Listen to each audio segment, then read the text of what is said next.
DD किसान, बदलते भारत की शान।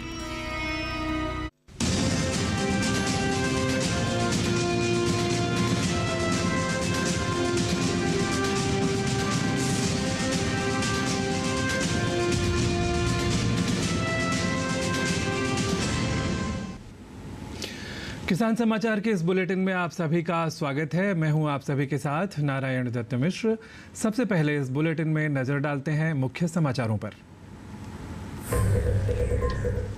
सरकार ने 2024-25 के लिए तुअर, मसूर और उड़द की 100% तक के बराबर मूल्य समर्थन योजना पीएम आशा के तहत खरीद को दी मंजूरी।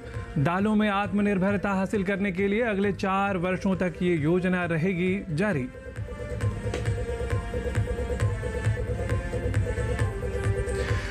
राजस्थान सरकार लाएगी ऋणी किसानों के लिए वन टाइम सेटलमेंट स्कीम।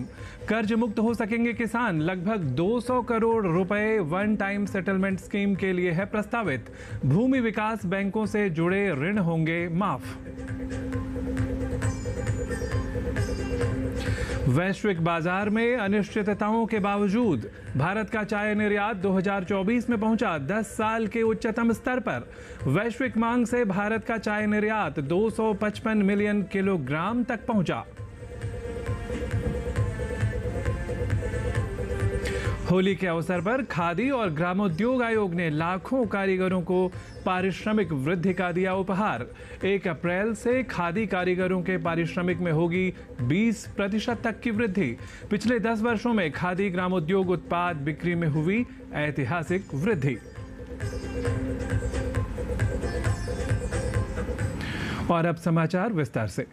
किसानों को खेती किसानी से जुड़े कामों के लिए पूंजी की आवश्यकता होती है, जिसके लिए उन्हें बैंक से लोन लेना पड़ता है, परंतु किन्हीं कारणों के चलते वे समय पर ऋण नहीं चुका पाते, जिससे बैंक उन्हें डिफॉल्टर घोषित कर देता है। ऐसे में किसानों को नया ऋण नहीं मिलता और उन्हें खेती किसानी में परेशानियों का सामना करना पड़ता है, जिसको देखते हुए राजस्थान सरकार ने किसानों के हित में बड़ा फैसला लिया है। राजस्थान के मुख्यमंत्री भजन लाल शर्मा ने किसानों को और अधिक राहत देने की दृष्टि से भूमि विकास बैंक के ऋणों हेतु वन टाइम सेटलमेंट योजना लाए जाने की घोषणा की है। इस पर लगभग 200 करोड़ रुपए का व्यय प्रस्तावित है। इससे किसान कर्ज मुक्त हो सकेंगे और नया ऋण लेकर अपने खेती किसानी के कामों को बिना किसी आर्थिक बाधा के कर सकेंगे। मुख्यमंत्री की इस महत्वपूर्ण घोषणा से प्रदेश के सहकारी भूमि विकास बैंकों के अवधि पार ऋणियों को फिर से मुख्य धारा में लाया जा सकेगा। इस घोषणा से जहां एक ओर प्रदेश के भूमि विकास बैंकों से जुड़े हुए 36,000 से अधिक ऋणी सदस्यों को राहत मिलेगी, वहीं भूमि विकास बैंकों की आर्थिक स्थिति को सुधारने की ओर भी यह एक महत्वपूर्ण कदम साबित होगा। भारत सरकार ने एकीकृत प्रधानमंत्री अन्नदाता आय संरक्षण अभियान अर्थात पीएम आशा इस योजना को 2025-26 तक जारी रखने की मंजूरी दे दी है। दालों के घरेलू उत्पादन को बढ़ाने में योगदान देने वाले किसानों को प्रोत्साहित करने और आयात पर निर्भरता कम करने के लिए सरकार ने खरीद वर्ष 2024-25 के लिए तुअर, मसूर और उड़द की राज्य के उत्पादन के 100% के बराबर मूल्य समर्थन योजना के तहत खरीद की अनुमति दी है। सरकार ने बजट 2025 में यह भी घोषणा की है कि देश में दालों में आत्मनिर्भरता हासिल करने के लिए राज्य के उत्पादन का 100% तक तुअर, उड़द और मसूर की खरीद केंद्रीय नोडल एजेंसियों के माध्यम से अगले 4 वर्षों तक जारी रखी जाएगी। केंद्रीय कृषि एवं किसान कल्याण मंत्री शिवराज सिंह चौहान ने क्रमशः 13.22 LMT, 9.40 LMT और 1.35 LMT की कुल मात्रा में तुअर, मसूर और उड़द की खरीद को मंजूरी दी। उन्होंने खरीफ 2024-25 सीजन के लिए मूल्य समर्थन योजना के तहत आंध्र प्रदेश, छत्तीसगढ़, गुजरात, हरियाणा, कर्नाटक, मध्य प्रदेश, महाराष्ट्र, तेलंगाना और उत्तर प्रदेश राज्यों में कुल 13.22 LMT मात्रा में तुअर की खरीद को मंजूरी दी। अन्य राज्यों में भी तुअर अर्थात अरहर की खरीद जल्द ही शुरू होगी। भू राजनीतिक तनावों के कारण वैश्विक बाजार में अनिश्चितताओं के बावजूद भारत का चाय निर्यात 2024 में 255 मिलियन किलोग्राम पर पहुंच गया, जो 10 साल का उच्चतम स्तर है।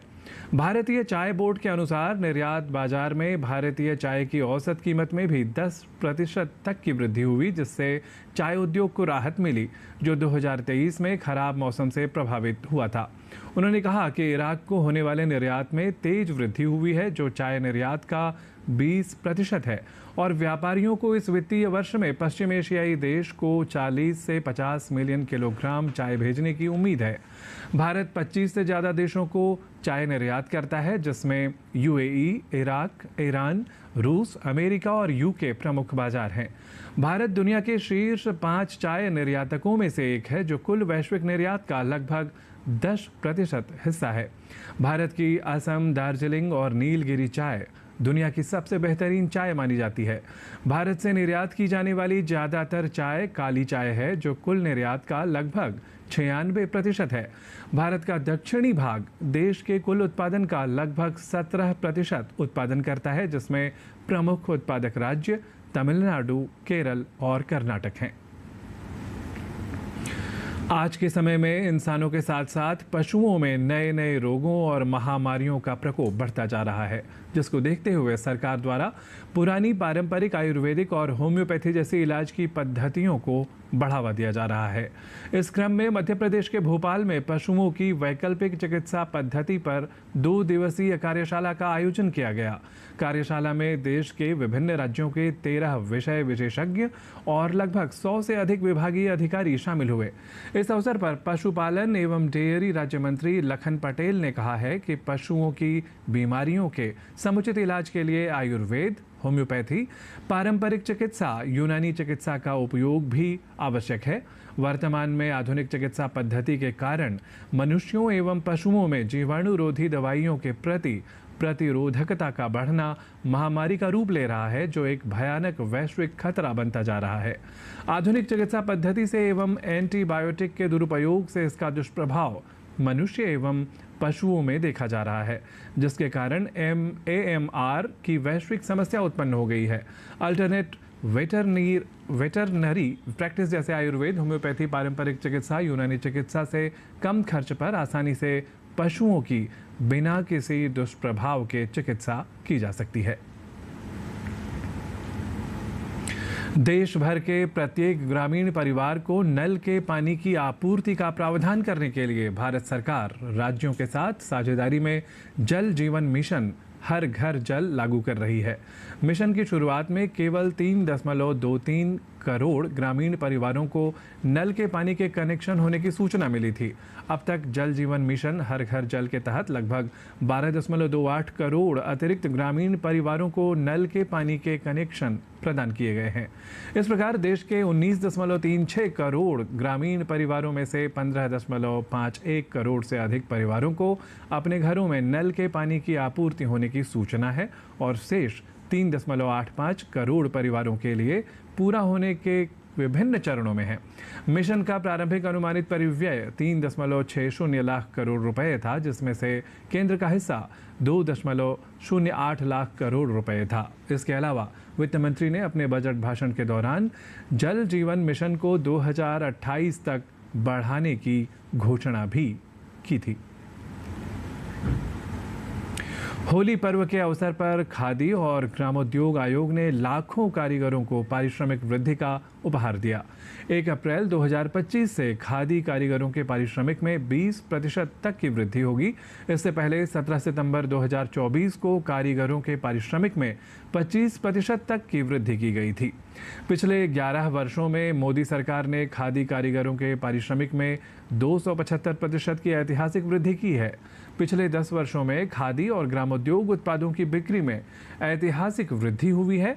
खादी और ग्रामोद्योग उत्पादों की बिक्री 5 गुना यानी 31,000 करोड़ रुपए से बढ़कर वित्त वर्ष 2023-24 में 1,55,000 करोड़ रुपए तक पहुंच गई।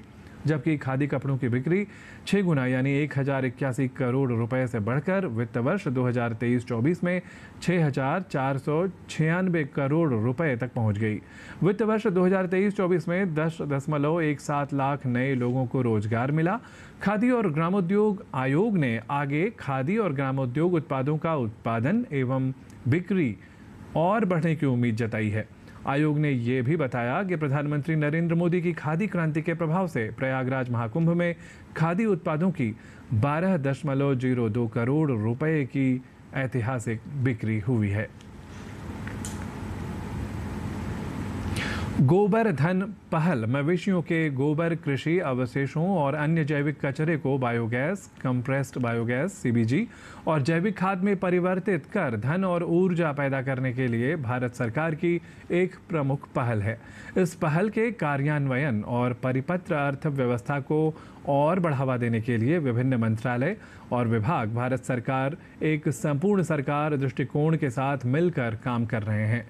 कंप्रेस्ड बायोगैस सीबीजी संयंत्रों के पंजीकरण की सुविधा के लिए गोबर धन के लिए एक एकीकृत पंजीकरण पोर्टल विकसित किया गया है।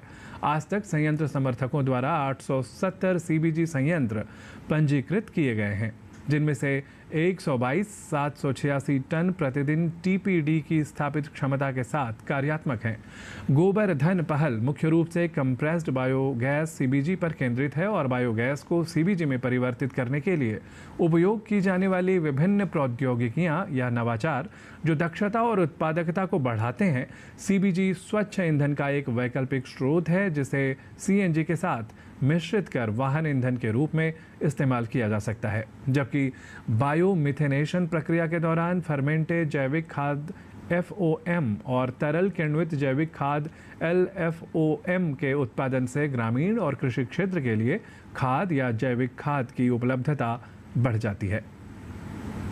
दुनिया की सबसे बड़ी घरेलू रूफटॉप सोलर पहल पीएम सूर्य घर मुफ्त बिजली योजना ने 10 मार्च 2025 तक 10 लाख घरों को सौर ऊर्जा से संचालित करने की एक ऐतिहासिक उपलब्धि हासिल की है।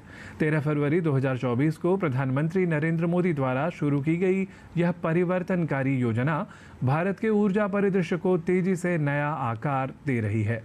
प्राप्त 47.3 लाख आवेदनों के साथ इस पहल ने पहले ही 6.13 लाख लाभार्थियों को 4,770 करोड़ रुपए की सब्सिडी वितरित की है। 12 सार्वजनिक क्षेत्र के बैंकों के माध्यम से 6.75% ब्याज दर पर 2 लाख रुपए तक के संपार्श्विक मुक्त ऋण सहायता योजना के आसान विकल्पों ने इसे अपनाने में और तेजी लाई है। महज 15 दिन की सहज सब्सिडी देने और कई लाभार्थियों के शून्य बिजली बिल के साथ यह योजना न केवल घरों को बिजली दे रही है बल्कि लोगों को सशक्त भी बना रही है। इसी के साथ चंडीगढ़, दमन और दीव ने अपने सरकारी भवन पर रूफटॉप सौर लक्ष्यों को 100% हासिल कर लिया है। भारत और चिली के बीच कृषि पर पहली संयुक्त कार्य समूह की बैठक वर्चुअल मोड में आयोजित की गई। इस बैठक की सह अध्यक्षता कृषि एवं किसान कल्याण विभाग के संयुक्त सचिव अजीत कुमार साहू और कृषि अध्ययन एवं नीति ब्यूरो में अंतर्राष्ट्रीय मामलों के विभाग के निदेशक गैब्रियल लेसेका ने की। इस अवसर पर अजीत कुमार साहू ने भारत की उल्लेखनीय कृषि उपलब्धियों पर जोर देते हुए कृषि और संबद्ध क्षेत्रों के बारे में जानकारी दी। उन्होंने कृषि क्षेत्र को मजबूत करने के लिए सरकार द्वारा शुरू की गई विभिन्न पहलों पर प्रकाश डाला।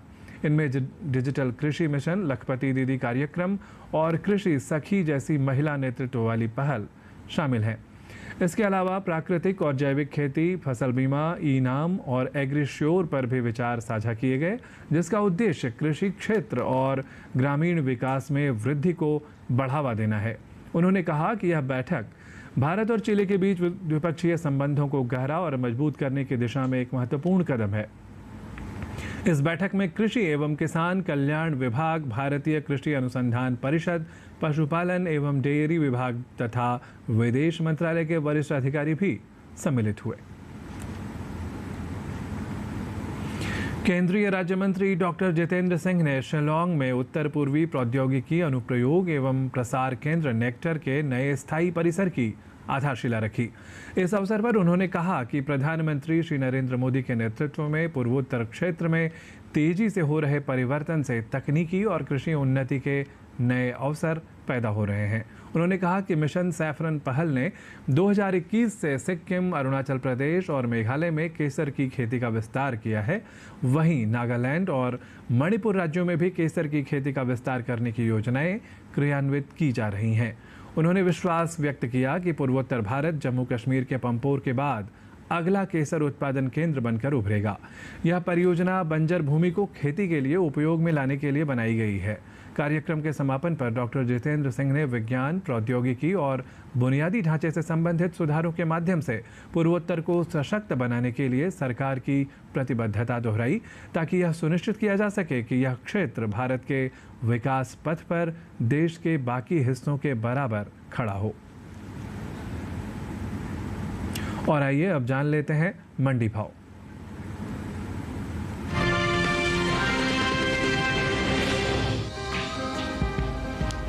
गुरुवार को देश की ज्यादातर कृषि उपज मंडियों में मक्का की आवक सामान्य देखने को मिली। हाजिर भाव को देखें तो एगमार्क नेट के मुताबिक गुजरात की दाहोद मंडी में 12 मार्च को मक्का का भाव था 2,850 रुपए। 13 मार्च को इसकी कीमत में 150 रुपए की तेजी दर्ज की गई, जिसके बाद भाव हो गया 3,000 रुपए। इसी तरह गुजरात की ही जम्बूसर मंडी में मक्का के दाम में बढ़त देखने को मिली। यहां बीते बुधवार मक्का 2,000 रुपए पर बिकी। गुरुवार को इसकी कीमत में 200 रुपए का इजाफा हुआ और भाव जा पहुंचा 2,200 रुपए पर। महाराष्ट्र की मुंबई मंडी में बीते बुधवार और गुरुवार को मक्का के सौदों में कोई फेरबदल नहीं हुआ और मक्का का भाव 3,500 रुपए पर बना रहा। राजस्थान की कोटा मंडी में मक्का के भाव को देखें तो यहां 12 मार्च को मक्का की कीमत थी 2,250 रुपए। 13 मार्च को इसके सौदे 50 रुपए नरम होकर 2,200 रुपए पर हुए। इस साल घरेलू स्तर पर कुल मक्का की पैदावार में कमी देखने को मिल सकती है।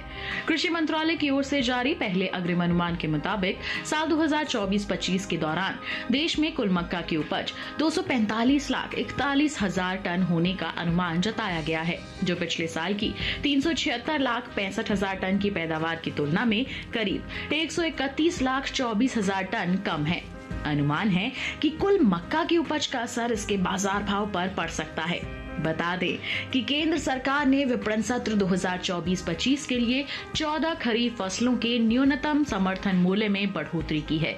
इन 14 खरीफ फसलों में मक्का भी शामिल है। मक्का का एमएसपी साल 2023-24 के दौरान 2,090 रुपए प्रति क्विंटल था, जिसकी एमएसपी साल 2024-25 के दौरान 135 रुपए बढ़ाकर 2,225 रुपए प्रति क्विंटल तय की गई है।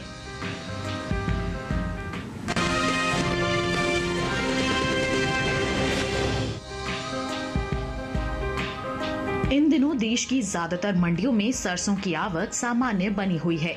एगमार्क नेट के मुताबिक गुजरात की राजकोट मंडी में 12 मार्च को सरसों का दाम था 5,150 रुपए। 13 मार्च को इसकी कीमत में 50 रुपए की गिरावट आई, जिसके बाद भाव हो गया 5,100 रुपए। इसी तरह गुजरात की ही मेहसाणा मंडी में बीते बुधवार सरसों 5,350 रुपए पर बिकी। गुरुवार को इसके भाव में 50 रुपए की नरमी दर्ज की गई, जिसके बाद भाव 5,300 रुपए हो गया। मध्य प्रदेश की विजयनगर मंडी में सरसों के दाम में गिरावट दर्ज की गई। यहां 12 मार्च को सरसों का भाव था 5,600 रुपए। 13 मार्च को इसके सौदे 70 रुपए लुढ़ककर 5,530 रुपए पर हुए। हालांकि राजस्थान की कोटा मंडी में 12 और 13 मार्च को सरसों बिना किसी बदलाव के 5,400 रुपए पर बिकी। इस साल तिलहनी फसलों में शामिल सरसों की पैदावार में बढ़त देखने को मिल सकती है। कृषि मंत्रालय की ओर से जारी अंतिम अग्रिम अनुमान के मुताबिक देश में घरेलू स्तर पर साल 2023-24 के दौरान 132,59,000 टन सरसों पैदा होने का अनुमान है, जबकि बीते साल इस दौरान सरसों की पैदावार 126,43,000 टन रही थी। बता दें कि कुछ समय पहले ही केंद्र सरकार ने विपणन सीजन 2024-25 के लिए रबी फसलों के न्यूनतम समर्थन मूल्य में बढ़ोतरी की है, जिसमें रबी सरसों भी शामिल है। रबी सरसों की एमएसपी साल 2023-24 में 5,450 रुपए प्रति क्विंटल थी, जिसे साल 2024-25 के लिए 200 रुपए बढ़ाकर 5,650 रुपए प्रति क्विंटल तय किया गया है।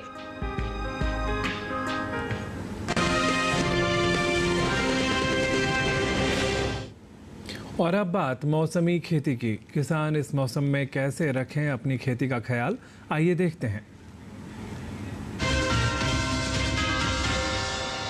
नमस्कार, आप देख रहे हैं डीडी किसान। मैं हूं एआई कृष और आज हम पंजाब, हरियाणा, दिल्ली, उत्तर प्रदेश, मध्य प्रदेश और छत्तीसगढ़ में होने वाली खेती किसानी से संबंधित सलाहों के बारे में पूरी जानकारी देंगे। पंजाब के पश्चिमी हिस्सों में मिर्च की रोपाई का काम करें। पश्चिमी पंजाब के मैदानी क्षेत्र में किसान सूरजमुखी की बुवाई कर सकते हैं। यहाँ के मध्य मैदानी इलाकों में खरबूज, तरबूज, खीरा, ककड़ी और कद्दू की बुवाई का काम करें। वैसे तो पंजाब और हरियाणा में अगले 2 दिनों के दौरान कुछ जगह हल्की से मध्यम बारिश का अनुमान बताया गया है, लेकिन जिन इलाकों में बारिश की संभावना नहीं है, वहां के किसान बढ़ते तापमान को देखते हुए गेहूं की खड़ी फसल में फव्वारा विधि से सिंचाई करें। दिल्ली के आसपास के इलाकों में टमाटर, मिर्च और गोभी वर्गीय सब्जियों की रोपाई का काम करें। यहाँ के किसान रबी की सभी फसलों और सब्जियों में सुबह या शाम के समय हल्की सिंचाई करें। साथ ही उत्तर प्रदेश और मध्य प्रदेश में तैयार सरसों की कटाई का काम करें। उत्तर प्रदेश के किसान जायद की मक्का की बुवाई कर सकते हैं।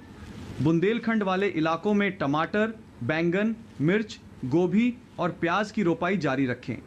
बुंदेलखंड में इन दिनों शुष्क मौसम को देखते हुए चने, मटर और मसूर की कटाई का काम भी करें। मध्य प्रदेश के सतपुड़ा वाले पठार क्षेत्र में सिंचाई की ज़रूरत को सुनिश्चित करने के बाद ग्रीष्मकालीन मूंग की बुवाई शुरू करें। मध्य प्रदेश के झाबुआ पहाड़ी इलाके में तैयार चने की कटाई करें। मध्य प्रदेश की निमाड़ घाटी वाले इलाके में सब्जियों की फसल में हल्की सिंचाई करें। छत्तीसगढ़ की बात करें तो यहाँ के किसान गेहूं और मक्का की फसल में सिंचाई करें। छत्तीसगढ़ के मैदानी इलाकों में सरसों और राई की कटाई समय पर कर लें। इसी तरह कृषि और किसानों से जुड़ी हर महत्वपूर्ण जानकारी के लिए हमारे साथ जुड़े रहिए और देखते रहिए डीडी किसान। धन्यवाद।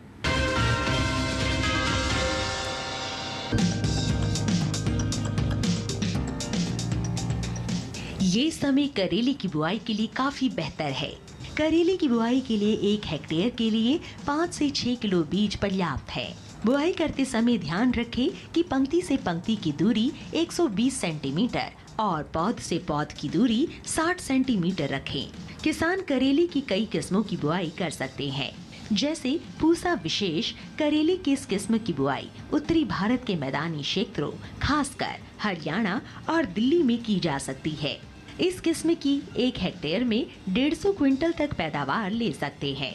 इसका फल मोटा, मध्यम लंबाई वाला और चमकदार व हरा होता है। इसके अलावा पूसा औषधि सिलेक्शन 1 किस्म भी लगाई जा सकती है। ये किस्म राजस्थान, गुजरात, हरियाणा और दिल्ली में लगाने के लिए उपयुक्त है। 1 हेक्टेयर में 198 क्विंटल पैदावार ली जा सकती है। इसका फल हल्के हरे रंग का और मध्यम लंबाई वाला होता है। किसान करेले की पूसा हाइब्रिड 1 की बुआई भी कर सकते हैं।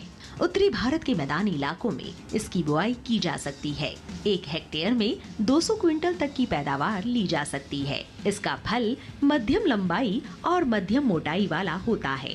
इनके अलावा किसान पूसा हाइब्रिड 2 की भी बुआई कर सकते हैं। 1 हेक्टेयर में 180 क्विंटल तक फसल ली जा सकती है। इसका फल गहरा हरा, मध्यम लंबाई और मध्यम मोटाई वाला होता है। अगर सिंचाई की बात करें तो करेले की फसल में गर्मी के मौसम में 5 से 6 दिनों के अंतराल पर सिंचाई करें। फसल में खरपतवार नियंत्रण के लिए समय समय पर निराई गुड़ाई करें।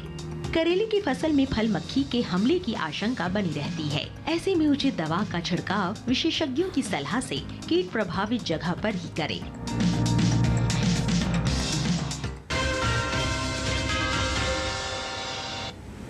खेती किसानी के साथ साथ आइए नजर डाल लेते हैं कुछ और महत्वपूर्ण खबरों पर। राष्ट्रपति द्रौपदी मुर्मू ने दिल्ली सरकार के स्कूलों में कक्षाओं के निर्माण में 1300 करोड़ रुपए के कथित घोटाले में आप नेता मनीष सिसोदिया और सत्येंद्र जैन के खिलाफ प्राथमिकी दर्ज कराने के लिए अपनी मंजूरी दी। वित्त मंत्री निर्मला सीतारमण ने कहा कि तमिलनाडु सरकार का रुपए के चिन्ह को हटाने का कदम खतरनाक मानसिकता का संकेत है, जो देश की एकता को कमजोर करता है। दिल्ली की मुख्यमंत्री रेखा गुप्ता भाजपा कार्यालय में होली मंगल मिलन कार्यक्रम में सम्मिलित हुई। मुख्यमंत्री रेखा गुप्ता ने कहा, दिल्ली की जनता को ढेरों बधाई और शुभकामनाएं। दिल्ली पुलिस ने होली और रमजान की जुमे की नमाज को लेकर राष्ट्रीय राजधानी में सुरक्षा बढ़ा दी है। जानकारी के मुताबिक अर्धसैनिक बलों के साथ 25,000 से ज्यादा पुलिसकर्मी कानून व्यवस्था बनाए रखने के लिए तैनात किए गए हैं। होली के अवसर पर आज पूरा देश रंगों से सराबोर है। इस मौके पर मशहूर सैंड आर्टिस्ट सुदर्शन पटनायक ने ओडिशा के पुरी में राधा कृष्ण की 6 फीट ऊंची रेत की कलाकृति बनाकर देशवासियों को होली की शुभकामनाएं दी। उत्तर प्रदेश के मुख्यमंत्री योगी आदित्यनाथ ने होली के अवसर पर गोरखपुर में गोरखनाथ मंदिर में बत्तखों को दाना डाला। उन्होंने गोरखनाथ मंदिर में बछड़ों और गायों को गुलाल भी लगाया।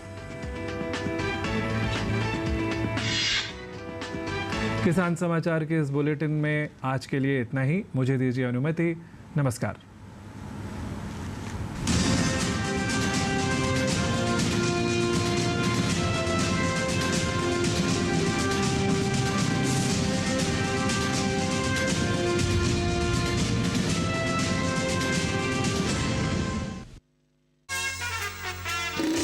सर्कस के रिंग मास्टर का